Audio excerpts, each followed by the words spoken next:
Les questions d'entretien Campus France posées cette année et qui sont fréquentes. L'entretien Campus France est l'une des étapes clés dans votre procédure. Donc, qu'est-ce qui différencie celui qui a bien passé son entretien et celui qui l'a raté? La différence se trouve dans votre préparation. Il faut bien préparer votre entretien Campus France. Dans cette vidéo, on va voir les différentes questions fréquentes dans les entretiens Campus France et qui ont été posées cette année. Comment je le sais? J'ai demandé aux personnes qui ont déjà passé les entretiens les semaines précédentes. Et bien sûr, cela ne veut pas dire que vous allez avoir la même question parce que les questions peuvent changer. Mais d'après mon expérience, il y a les questions qui vont sûrement revenir. Et on va voir tout ça après ça.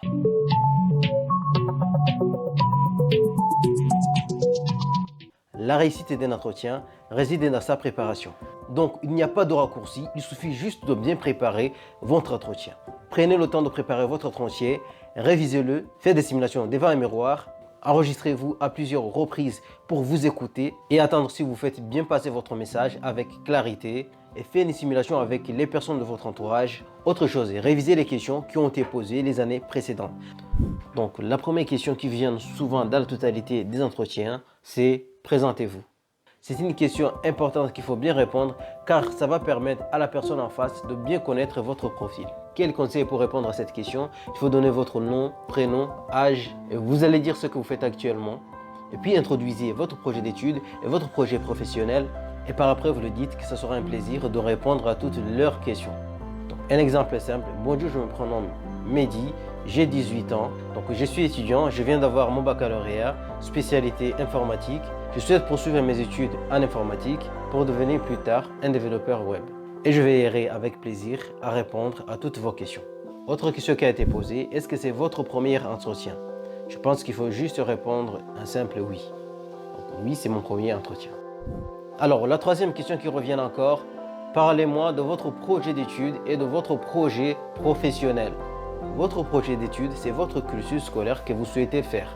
Un exemple, j'ai choisi la formation Sciences pour ingénieur pour étudier l'informatique parce que j'aimerais devenir plus tard développeur web.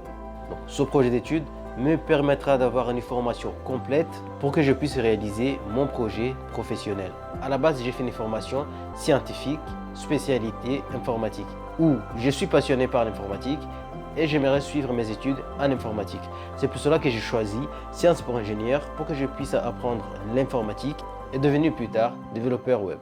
Donc soyez cohérent entre les formations que vous avez faites précédentes et votre projet d'études.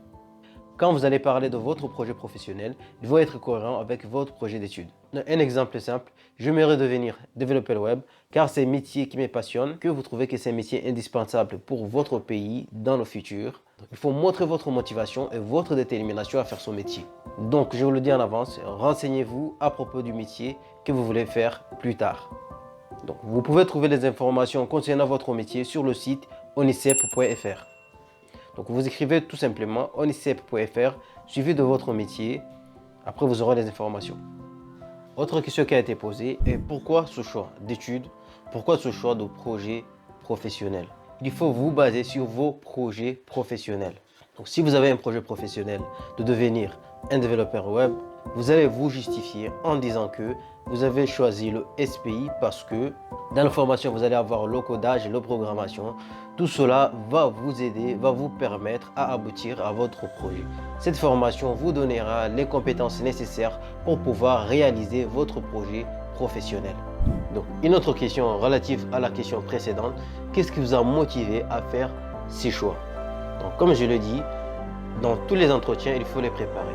Donc, je vous conseille à prendre un papier, un stylo, et vous mettez dessus quel est votre projet d'études et votre projet professionnel. Donc, il faudra que vous mettiez de la logique entre votre projet d'études et votre projet professionnel. Votre projet d'études va vous aider à réaliser votre projet professionnel. Donc, si on prend un exemple d'un développeur web, comme je le dis, en SPI, en Sciences pour ingénieur, on apprend à faire de l'informatique. Donc, vous pourrez plus tard vous spécialiser pour devenir développeur web. Donc, et sachez bien que le projet professionnel, c'est ce que vous allez faire après vos études. Donc, la question suivante, avez-vous vérifié votre prérequis des universités choisies? Donc, les prérequis, ce sont des conditions que l'étudiant doit remplir pour postuler dans une université ou dans une formation. il s'agit des compétences que l'étudiant doit avoir pour suivre une formation. Par exemple, pour suivre une formation, on peut vous demander de maîtriser l'anglais ou une autre langue ou d'avoir déjà certains acquis. En général, les candidats qui ne remplissent pas ces prérequis ne sont pas retenus. Les prérequis sont consultables depuis les fichiers de formation, accessibles depuis le panier de formation études en France. Un exemple simple de prérequis, on peut vous demander pour entrer en SPI Sciences pour ingénieur, il faut que vous venez du bac S ou il faut avoir un niveau de langue B2. Donc ça c'est un exemple, il peut y avoir plusieurs prérequis demandés. Une autre question que vous devez être prêt une fois qu'on vous la demande, c'est de savoir répondre pourquoi vous avez eu une mauvaise note dans telle matière ou pourquoi vous avez redoublé votre année. Donc je vous invite à voir vos notes et de reconnaître les mauvaises notes. Le conseil que je peux vous donner, c'est d'être clair, simple et honnête. Donc par exemple, on peut vous demander de justifier une mauvaise note. Donc vous pouvez dire que vous avez voulu vous concentrer sur une matière plutôt prioritaire qui correspond à votre projet professionnel et aux objectifs que vous vous êtes fixés pour cette année. Une autre question qui va sûrement tomber, pourquoi avez-vous choisi la France?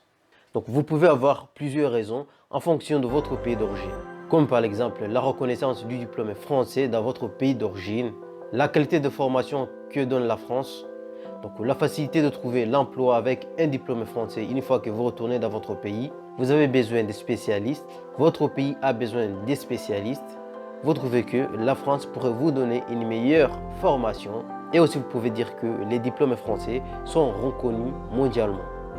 Alors une autre question, qui va financer vos études? Ça c'est très important.